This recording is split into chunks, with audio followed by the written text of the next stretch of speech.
Good morning, morning, everyone. everyone. Welcome to another live edition of Wealth Building Wednesday. Wealth Building Wednesday is a broadcast that comes to you live on Facebook and YouTube every single Wednesday, 10 o'clock a.m. Central Standard Time.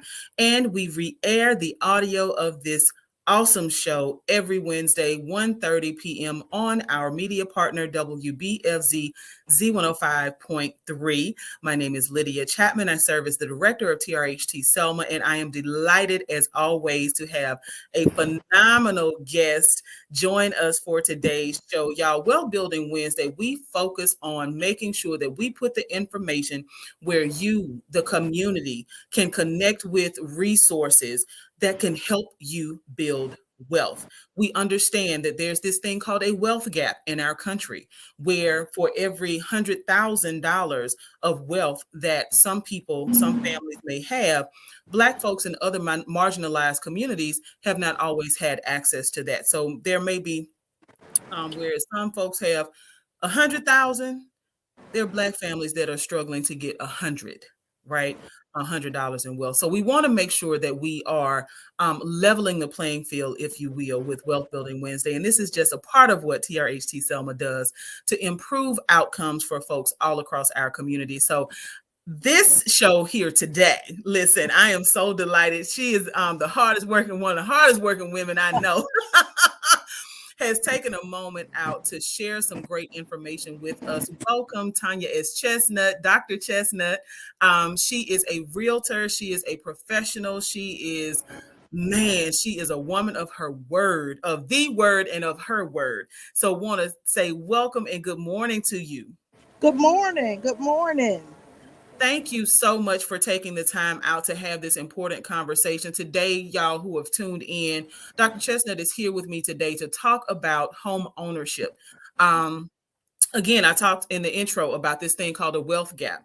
Did you know that Black people, Black families, literally have less ownership when it comes to land than we did coming out of slavery? During early Reconstruction, there were more Black people who owned land than currently do in 2022. And so we've got to turn the tide on that. And so I wanted to, the very first question that I have for you, Dr. Chestnut, is why are land and home ownership so important? Well, when you look at statistics and you look at what a lot of your real estate, I'm having a senior moment. Hey, a lot of what you see as far as millionaires or those that have obtained wealth, there's Mhm. a commonality among majority of your wealthy people, and that is real estate ownership. And that real estate ownership is not just in the home that they live in, but in purchasing and investing in real estate property to establish passive income. And so that's one thing that we really, really need to focus on, is that being intentional in making sure that you are an investor. During this time, we have to have multiple streams of income. Yes. And real estate is one stream of income that is attainable to most people. And so I think a lot of times people may feel like they don't have enough money or they don't have the resources, but it is available. You just have to be intentional and plan to accomplish that goal. Listen, now you brought up two terms, intentional being one of them, and making sure that we're creating multiple streams of income to create passive income. So for those of us who may not understand the difference between active and passive income, our jobs are active income, correct? Correct. But passive income, what is meant by the term passive income? When I think of passive income, I think of ways that you can make money that does not require your continuous and consistent time. You are allowing your investment to make money for you. And so, real estate is one form of passive income. Absolutely. So now, when it comes to real estate and knowing the difference, because some of us have lived as renters for the majority of our lives. And now, if we're just now recognizing that real estate really is a real investment, right? You are gathering a real estate, like a piece of the land. The land, there's only a finite amount of it. There's not, you can't just go out into the ocean and just Right. create more land. So now, for those of us who may be considering transitioning from being a renter to a homeowner, what are the differences that we should prepare for when you consider the difference between the lifestyle of a renter versus a homeowner? What are the things that we should prepare for? Well, when you consider a renter, to be honest, a renter is one that is paying for someone else's property. Hmm. Okay. But you can easily make that transition. Now, it may require a change of financial practices. Okay.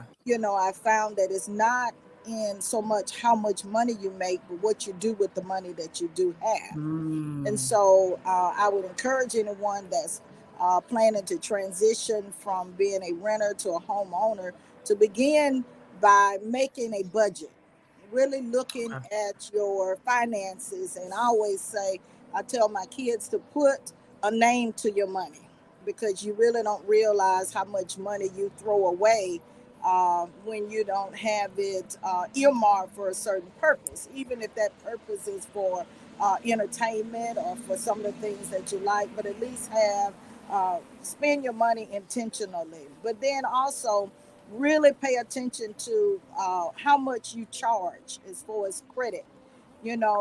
Only charge for necessities. Oftentimes we have a habit of just charging because we want to, and so when you're getting ready to prepare to make a purchase, there are several things that are considered, and that is how much debt you have compared to your income. And so you want to keep your debt to credit ratio low, but then set financial goals. One thing about saving money, if you put aside consistently, that money will accumulate. And I think a lot of times people think that you just got to have a surplus of money to begin the saving process. But set financial goals and recognize that everyone can be a homeowner if you have a steady income, if you have reasonable amount of credit, and you have don't have a whole lot of revolving debt. Then you are definitely en route to becoming a homeowner. So now there were quite a few nuggets that you just dropped there. So I want folks to make sure that they're capturing the information that you're sharing. One of the first things that you asked us to do is to make sure that we assign a name to every dollar that we earn, that anything that's coming in, give it a name. So having that budget, having that spending plan allows us to do that. But then to also make sure that we start saving, being very intentional at any amount to set something aside. And that really goes back to the one of the very first things you said when we began the conversation, is making sure that we're creating good habits, right? Yes. Yeah. So now, what are some of the very first things? So now we've decided, okay, we're going to transition from being a renter into a homeowner. You talked about some of the things that we need to do, but you brought up this C word, this credit. Now, we've talked about credit quite a bit on Wealth Building Wednesday because it really is something that is truly important in our society. So want Mm-hmm. to ask you why our credit scores are so important when it comes to home ownership. What difference does a credit score make? Oh, the credit score makes all the difference. And so, I would encourage anyone to uh, obtain a copy of your credit report. Okay. And you can do that with freecreditscore.com. There are so many. You just Google free credit report, you will find various options where you can obtain it. But you also want to be sure that what's on your credit report is correct. Sometimes there are errors that may be on there. And then look at areas where you can improve. One thing about the credit report, it will definitely give you a visual picture of where you are spending your money or where you're charging, you know, how can you minimize your revolving debt? Do you have a lot of credit cards from different stores?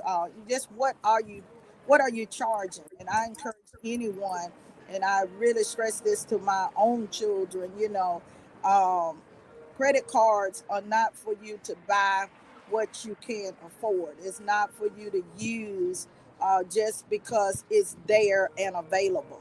And so we just want to encourage you to keep your credit charges down. However, it can serve as a twofold purpose, because if you don't have credit, that is a way to build credit, and you can do that by getting a secured credit card.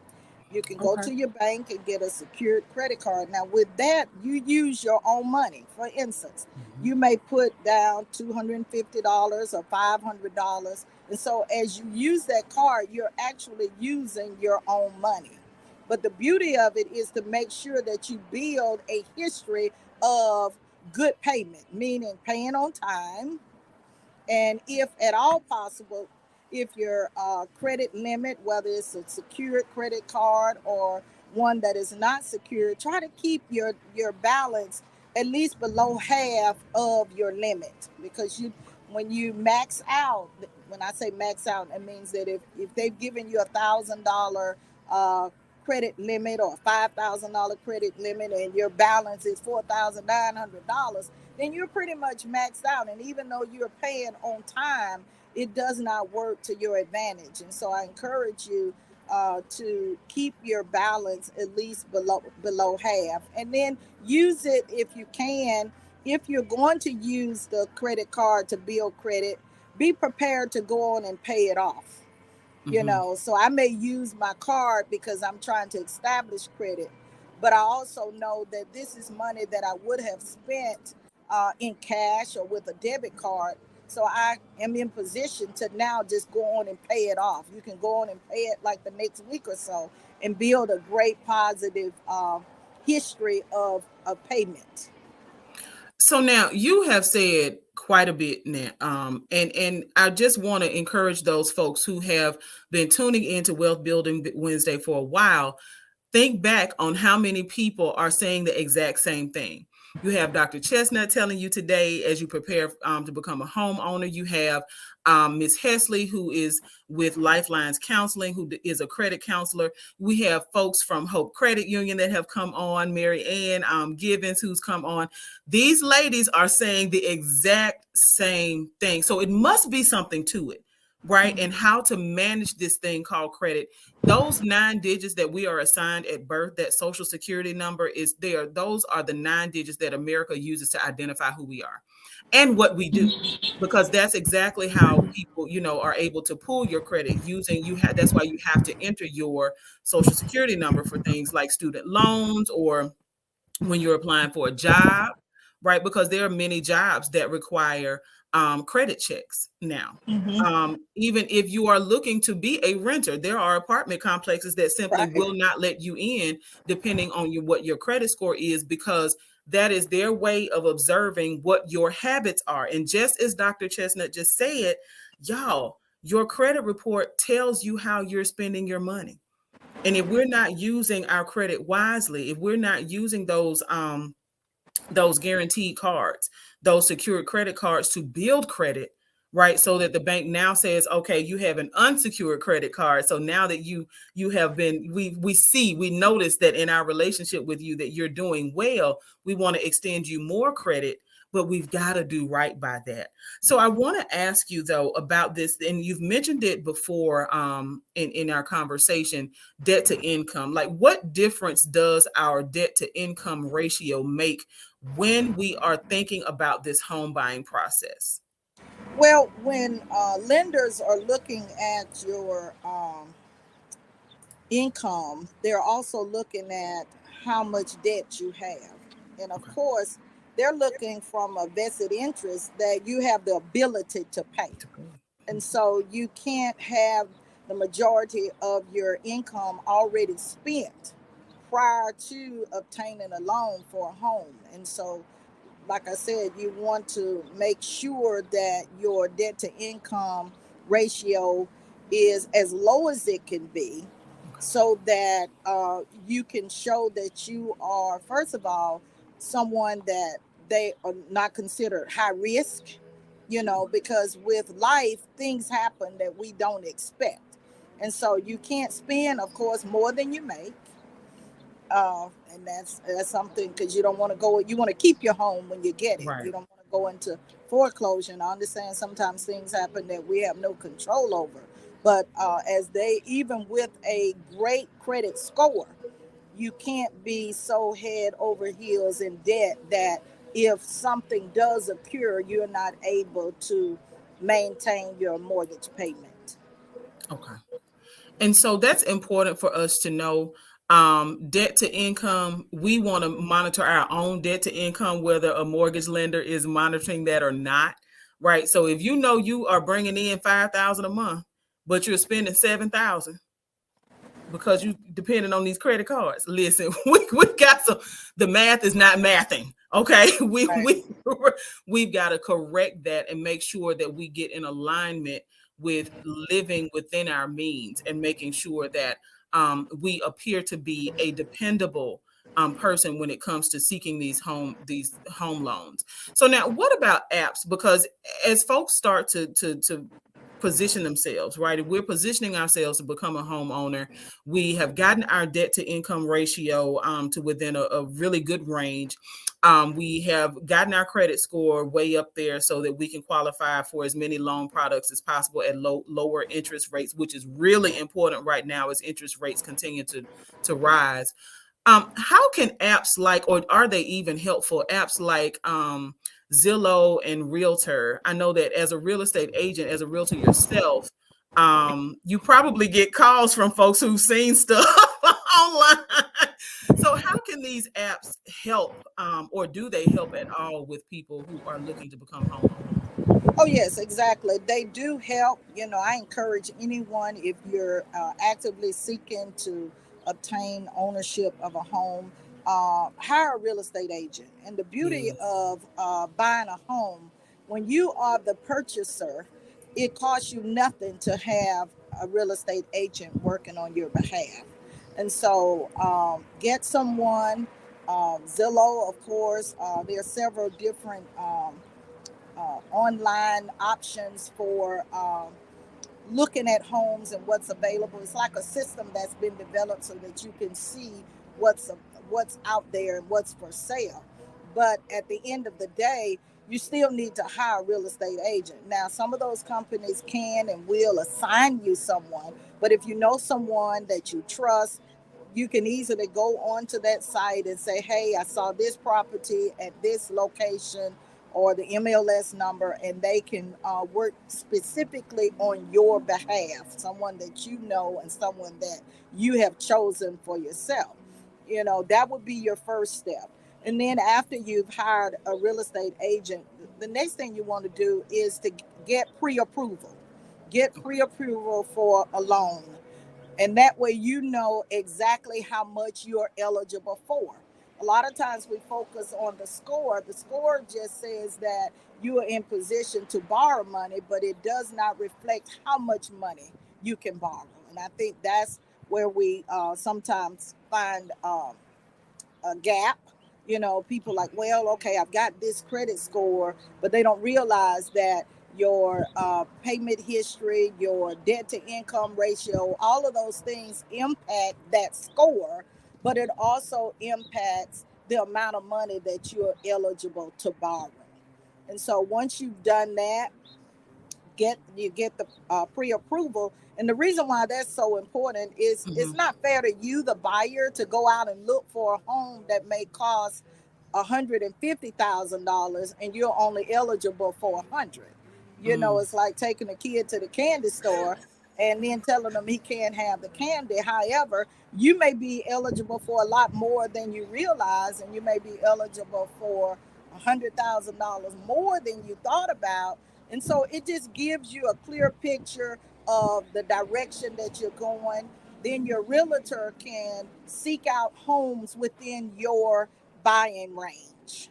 That Okay. person is working for your best interest. And a lot of times, sellers are saying that they only want people to come and visit their homes that have been pre approved.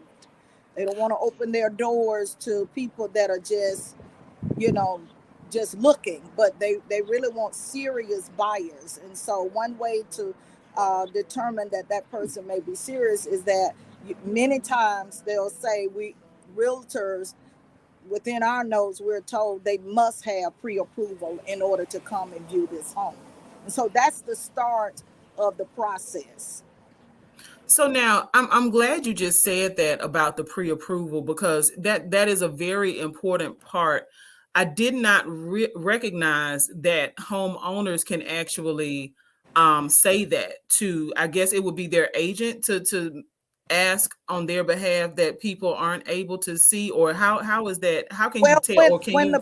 when the property is listed, they have Mhm. what they call agent notes, and Okay. within the agent notes, it's pretty common.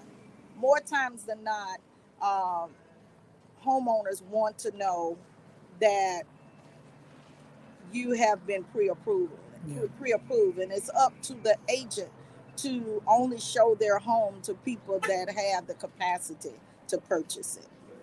Awesome. And see, that's a safeguard. And this is a safeguard for the homeowner who is trying to sell. But then, so the agent notes are things that are only accessible to you all as real estate agents, correct? Correct. Okay, so like Zillow and Realtor wouldn't showcase those Well, things. sometimes they will tell you Oh wow. that, Okay. but like I said, it's pretty much the norm more so than the exception. Okay. And so when we think about pre-approval, we're prepared.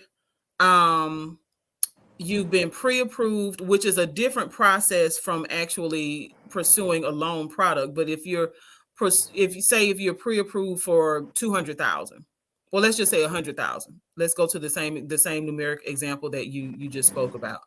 $100,000, you're pre-approved.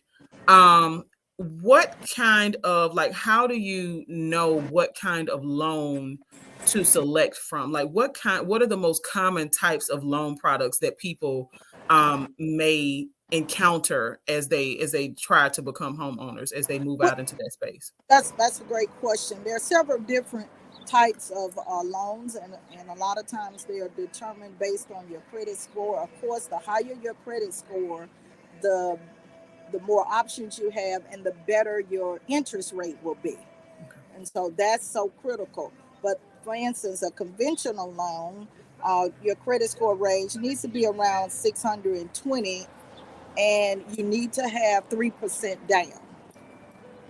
Whereas with the FHA, the credit score requirement is not as high, um, around 580, but you may be required to pay 3.5%. However, there are different loans depending on your location. USDA loans, which are in your rural communities, your Mhm. credit score range is right at 620. But the beauty of that is that it's no down payment, but that is determined by the location of the property that you are looking to purchase. And then you have VA loans, which you have around a 500 plus credit score, and you have to, of course, be a veteran in order to qualify for that. And so there are a lot of varieties of loans that are available. When you contact your lender, they will definitely let you know which one best suits your situation. But with all of them, that credit score is the critical thing. And so I encourage you, be familiar with your credit score. Make sure that you keep track of what's going on. If there's something on there that may need to be challenged, you can do that. Stay away as much as possible from co-signing for other people, because when you co-sign, it is reported on your credit score and it's counted as Mhm. part of, and so, because when you co-sign, what you're saying is, if this person does not pay, then I will pay. And so I discourage anyone, unless they can really avoid it. I can understand if you're a parent that's trying to help a child that's different.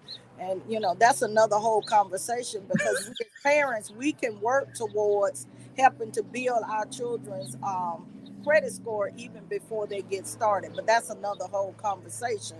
But just know that when you do co-sign, that is part of a debt that is considered yours. I'm so glad you brought that up. We've had one other person talk about that co-signing thing, and she strongly um said, lets folks know that that's not something that should be done because of the very thing that you said. A lot of folks, will attach it to, oh, well, you're not my friend, or connected to try to, I guess, kind of guilt Right, people into right, into doing it. right. But it literally is you signing a contract to say that if this person does not pay their bill, or if for some reason something happens, God forbid something happens to that person, this now becomes your debt. And Yes, it rests in your debt to income ratio, which could really impact, especially if you're now in this process that you're describing of wanting to become a homeowner. right. It could literally, put the kibosh. It could stop that process in its tracks.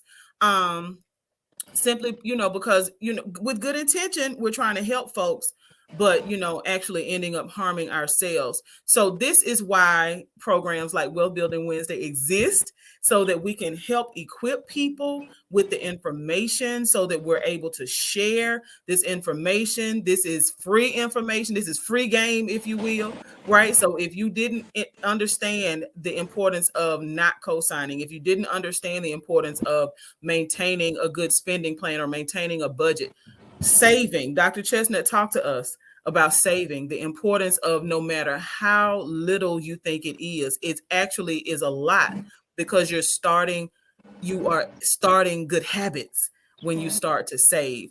Um, so I wanted to just ask really quickly. I know that you are a real estate agent, and that you are serving the entire river region. Wanted to ask really quickly, though, because as interest rates start to go up, there's this R word floating around of recession, and the impact that this could potentially have on people being able to enter the housing market. Are you seeing that at all impact our area, or is that something that maybe we might be able to skate past?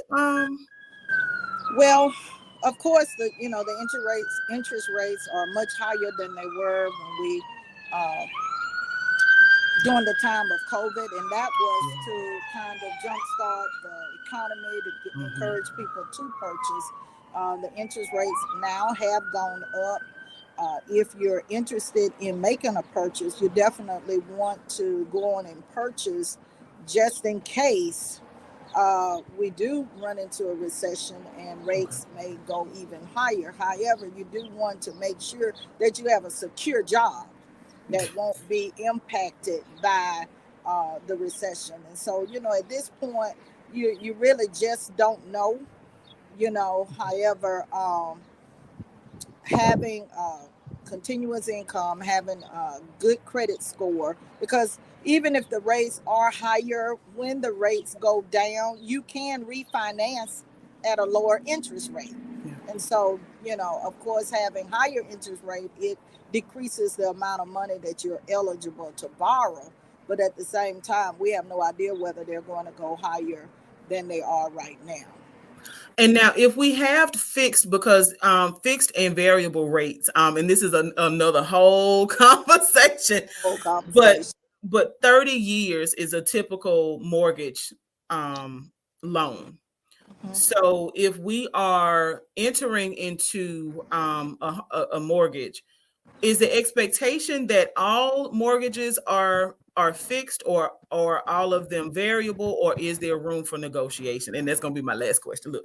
Right. You choose the terms of your loan with your lender. You choose the terms. Of course, having a fixed rate is somewhat advantageous because you have an idea of what your mortgage payment is going to be. We had a big drop with the balloon payments and Mhm. the variable notes because they may come back with an amount that you can't afford. And so, for the most part, most people will choose the fixed option. But even with the fixed, there's nothing wrong with uh, paying additional money towards your loan and apply it to principal only. Okay. Great information as always, Dr. Chestnut. Thank you so very much for being here with us for Wealth Building Wednesday. This will not be your last visit to the show. You are such a wealth of information that we can't just stop at one, just like a potato chip. We got to have you back. Uh, So thank you so much for taking time out. Thank you so much for inviting me, and I look forward to sharing. It's always just a blessing when you see people's dreams come true, and of course, purchasing a home is one of our dreams in life. And so, if there's anyone out there that wants to uh, look at purchasing a home, by all means, reach out to the Dream Maker. That's my tag, tc.re.dreammaker@gmail.com. But that's my mission, to help those people that are desiring to purchase a home, or even desiring to sell a home. And so I just want to reinforce what she said. If you are getting ready to, if you are at, or you are in the process, honey, you've downloaded Zillow, you've downloaded Realtor, and you are just wanting to see where you stand, this is a great opportunity right now to reach out. Her email address is tc.re.dreammaker. Y'all heard it. Dream Maker, DREAMMAKER. So if owning a home is your dream, reach out to Dr. Chestnut, tc.re.dreammaker@gmail.com. That is her email address. It is posted in the comments. So listen, you can stop those comments, you can copy it and go right on over to your email and make sure that you reach out to her, because this is the time for all of us to make our dreams come true. Real Yes, estate and land acquisition, those are keys to developing and building generational wealth. So we've got to yes. listen, let's make our dreams come true. And let's start by picking up our phones, because now we're emailing on our phones. Email Dr. Chestnut at tc.re.dreammaker@gmail.com. So again, thank you so very much for being here with us. We look forward to having you back. And for you who are tuning in live, thank you so very much. Y'all, if this is not your journey, if this is not the information for you, that does not stop you from sharing this information with somebody else. So click that little share button and make sure that someone on your timeline, someone connected to you, gets that start on achieving the dream of being a home or land owner. Until next Wednesday, y'all, let's get out here. We got to go house shopping. It's time to build some wealth. See y'all next Wednesday.